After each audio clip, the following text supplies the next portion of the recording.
This is Mrs. Zappia with Module 2, Lesson 16, Applying the Properties of Operations to Multiply and Divide Rational Numbers.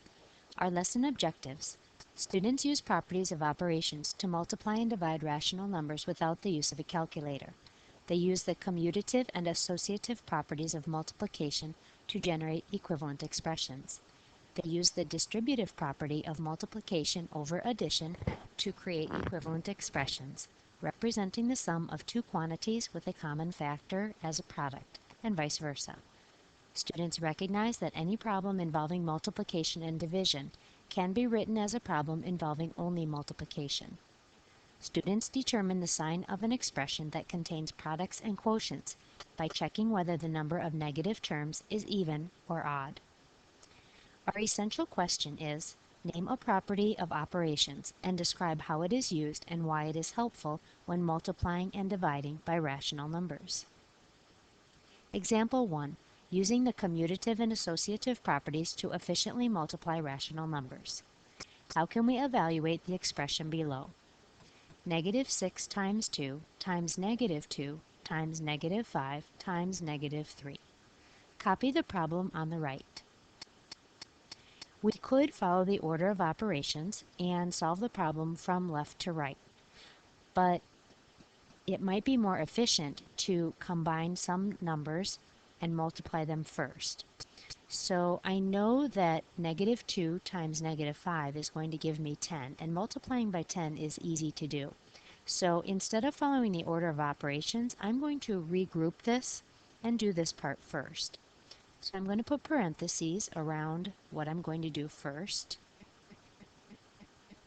And I'm going to multiply negative 2 times negative 5, and that's going to give me a positive 10.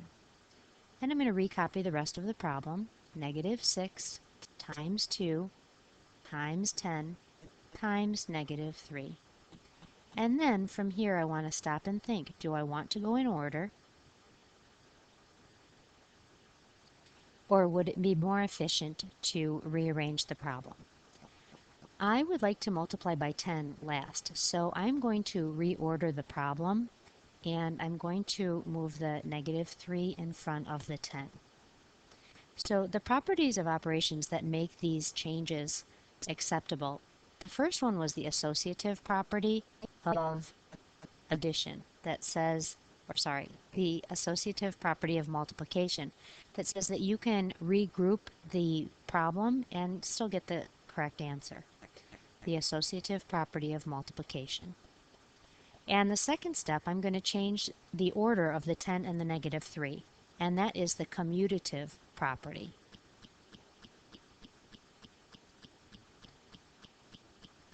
Of multiplication. So I'm going to go ahead and recopy the problem. Now I've got negative 6 times 2 times negative 3 times 10. Next, I would like to multiply the 2 times 3 before 6 times 2. So I am going to regroup that instead of following the order of operations. And that is the associative property that says that you can regroup the problem. I'm going to bring down the rest of the problem. I've got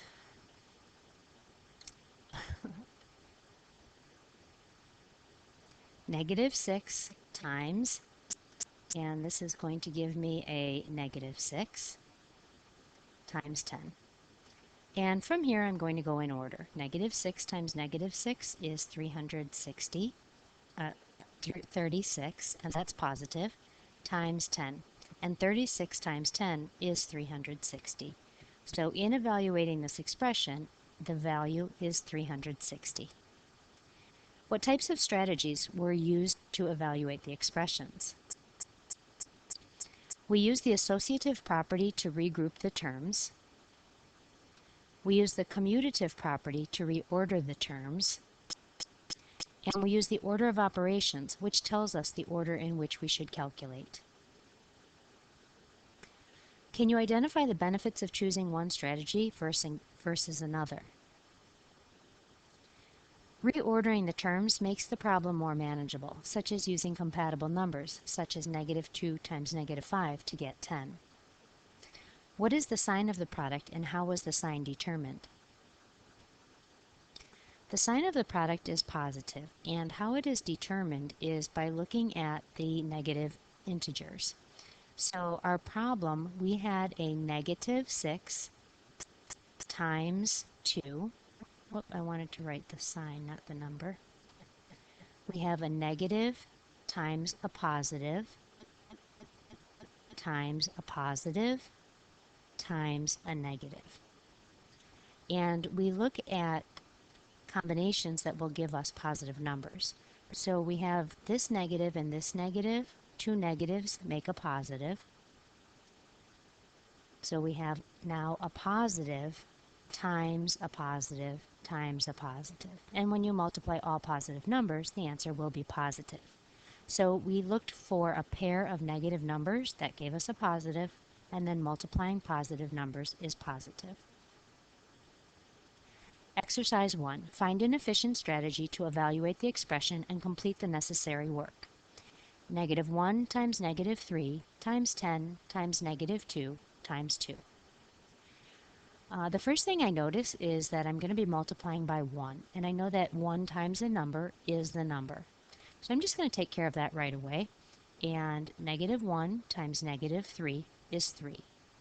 And I'm going to bring down the rest of the problem. Times 10 times negative 2 times 2. Then I look and think, should I just do the problem in order? Well, I think I would like to do negative 2 times 2 first, so I am going to reorder the problem. I'm going to put parentheses around this to show that I'm doing that first. Then I'm going to go ahead and do the math. So I'm going to bring down the 3 times 10, and negative 2 times 2 is a negative 4. And then I have a choice of 3 times 10 or 10 times negative 4. I would like to reorder that problem, and I would like to move the negative 4 and the 10. So the first step that I did here, this was the associative property that said I could regroup it. And the second move that I made was to reorder the problem, and that is the commutative property. So now I have 3 times negative 4 times 10. And 3 times negative 4 is negative 12. And negative 12 times 10 is negative 120.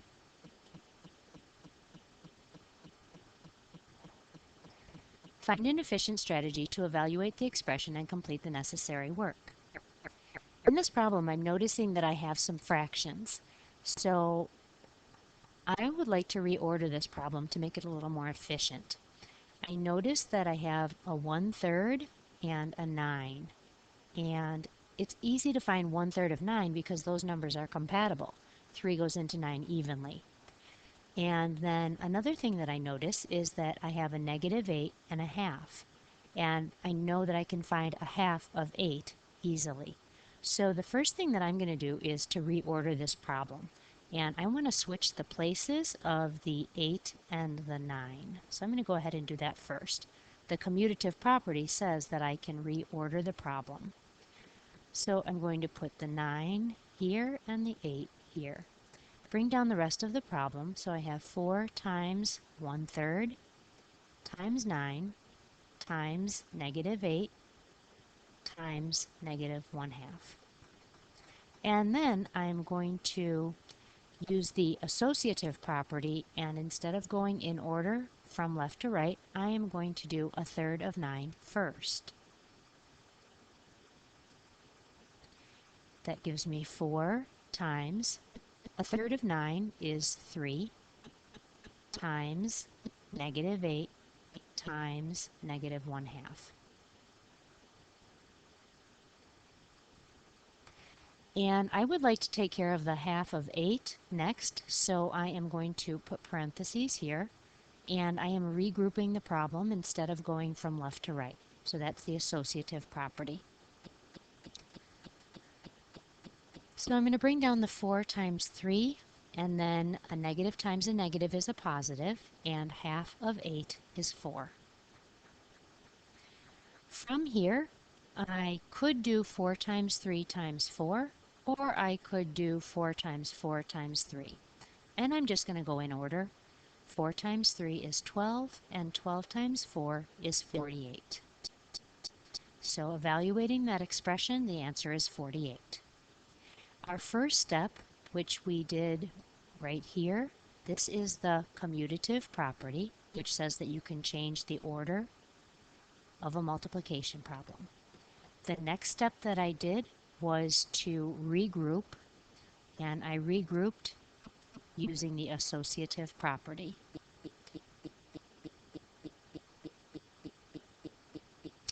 Then I regrouped again using the associative property. From there, I just did the multiplication to find the answer. What terms did you combine first and why? The terms that I combined first were the fractions 1/3 times 9, and then I did a half of 8. And the reason that I did that is to eliminate the fractions from the problem. I recognized that their products would be integers, and then this eliminates the fractions from the expression. Refer to the example and exercises. Do you see an easy way to determine the sign of the product first? Copy this down at the top. In our first problem, we had a negative times a positive times a negative times a negative times a negative. And to solve that problem, if you take a look at the negatives, we know that a negative times a negative is a positive. So this negative and this negative is going to give us a positive number. And this negative and this negative is going to give us a positive number. So these two negatives give a positive. We have a positive, and these two negatives give a positive. And then we know that multiplying all positive numbers will give us a positive product. So if you have an even number of negative numbers, you will have a positive answer. Here we have 1, 2, 3, 4. These two paired up to make a positive, and these two paired up to make a positive. So if you have an even number of an even number of negatives, you will end up with a positive answer. When you have an even number of negatives,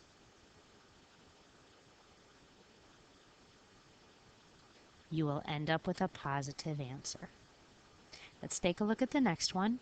In the exercise, we had a negative times a negative times a positive times a negative times a positive.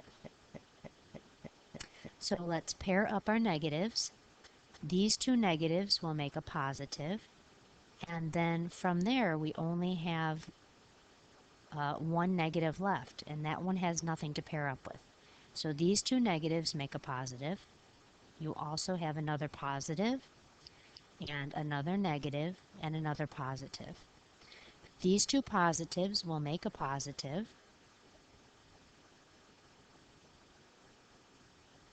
These two negatives will make a positive, and that leaves us with one negative and one positive. And when you have one each, that gives you a negative answer.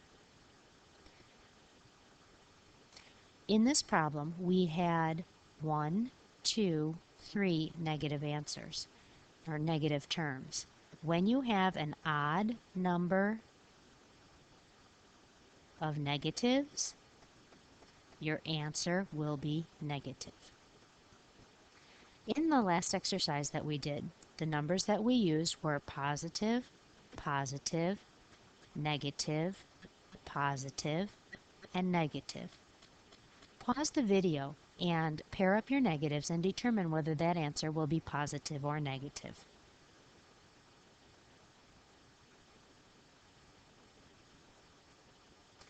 And that answer will be positive. you have an even number of negatives, and that's going to give you a positive answer. In example 2, using the distributive property to multiply rational numbers. We are multiplying negative 6 times 5 1/3. Remember that a mixed number is the sum of a whole number and a fraction. So we can rewrite this problem. First, copy the problem down, negative 6 times 5 1/3.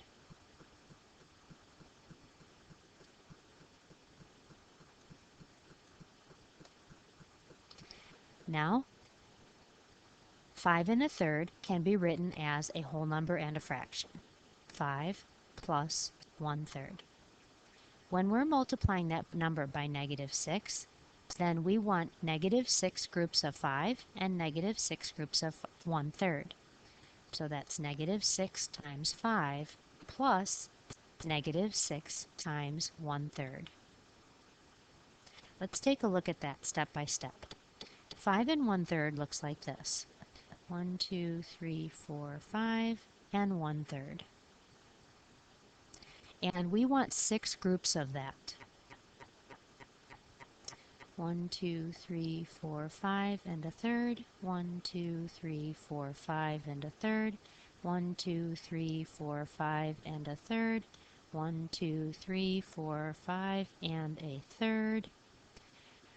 Let's see, that's 1, 2, 3, 4, 5. We need one more group. 1, 2, 3, 4, 5, and 1/3. So now we have our 6 groups of 5 and 1/3. That's 6 groups of 5. Here's our 6 groups of 5. And 6 groups of 1/3. Here's 6 groups of 1/3. So that is the distributive property, where we are multiplying the sum times the number. So we are multiplying the number 6 times 5 and the number 6 times 1/3, and then we'll add those together. Negative 6 times 5 is negative 30. Negative 6 times 1/3. 1/3 of 6 is 2, and that's a negative 2. Add those together, and that gives us negative 32.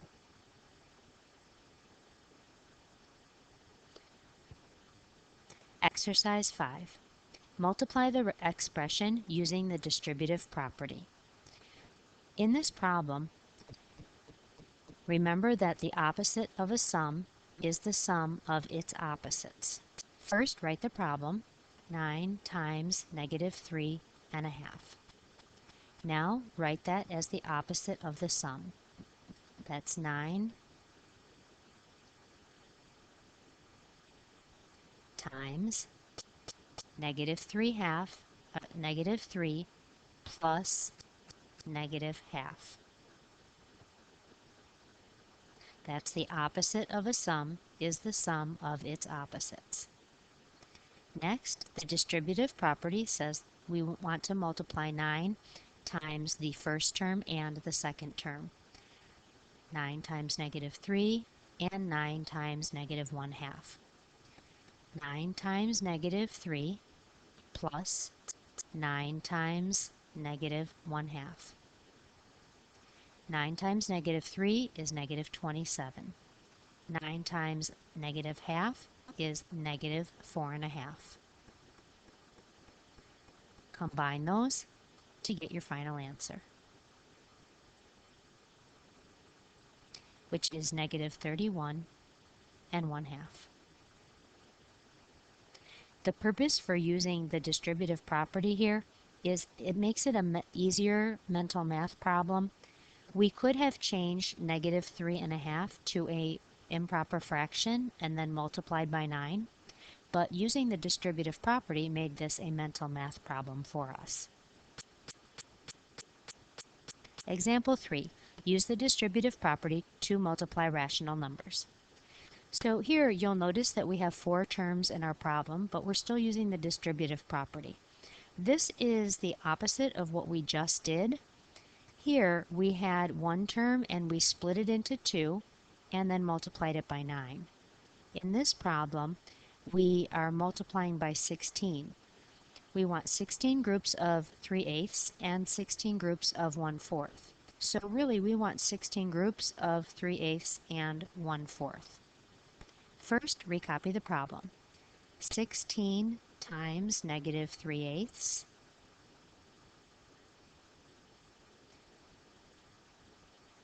plus 16 times 1/4. Now, since you want 16 groups of both of these things, we can put that together. We want 16 groups of negative 3/8 plus 1/4.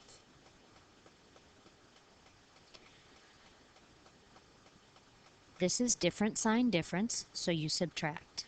Let's write 1/4 with a common denominator before we do that. We've got 16 times negative 3/8 plus 1/4 is equal to 2/8. Negative 3/8 plus 2/8 is negative 1/8. And 16 times negative 1/8. A positive times a negative is a negative, and an eighth of 16 is 2.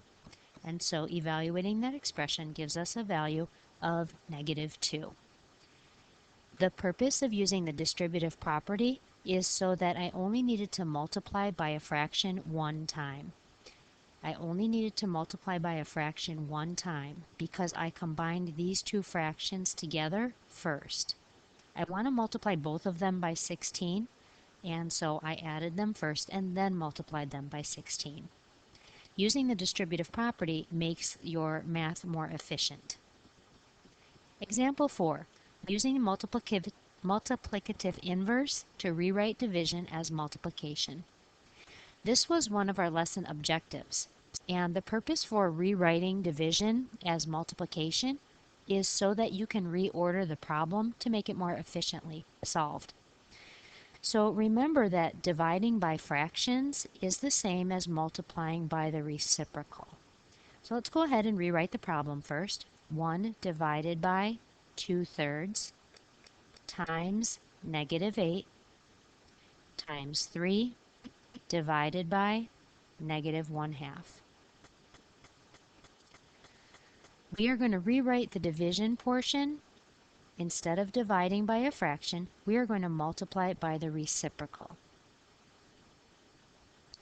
So we have 1 times the reciprocal of 2/3 is 3/2 times negative 8 times 3. And instead of dividing by a fraction, we're going to multiply by the reciprocal, which is negative 2/1. Notice that when you take the reciprocal of a negative number, it remains negative. Next, I want to think about the order that I want to do this problem in. I notice that I have a 2 in the denominator here and a whole number 2 over here. I'm going to be able to cancel those, so I want to put those next to each other, and I'm going to use the commutative property to do that. So I'm going to move this over here and rewrite my problem. So I have 1 times 3/2 times, and this is a negative 2/1, times negative 8 times 3. Here I want to do the 3/2 times negative 2/1 first, so that is the associative property that says that you can reorder, and I can cancel my 2's, replace them with 1's because a number divided by itself is 1. And 3 times 1 is 3, and 1 times 1 is 1. 3/1 is 3, and that's going to be a negative. So now I have 1 times negative 3 times negative 8 times 3. I know that 1 times a number is itself, and I'm going to take care of that now. And now I have negative 3 times negative 8 times 3. Next, instead of multiplying 24 times 3, I'd like to multiply the 3's first. In order to do that, I can use the commutative property and reorder. So I'm going to move the 3 and the 8. Now I have negative 3 times 3 times negative 8. Negative 3 times 3 is negative 9. Negative 9 times negative 8 is 72. And now I want to double check and make sure that I've done the negatives correctly in that problem. So I'm going to use a highlighter and I have a negative, and a negative makes a positive. Then I have all positive numbers. I have an even number of negatives, so my answer is positive. So I know that that is correct. The properties that we use to solve this problem. The first thing that I did is I rewrote division as multiplication. I wrote division as multiplication. The property that makes that okay, that is called the multiplicative inverse.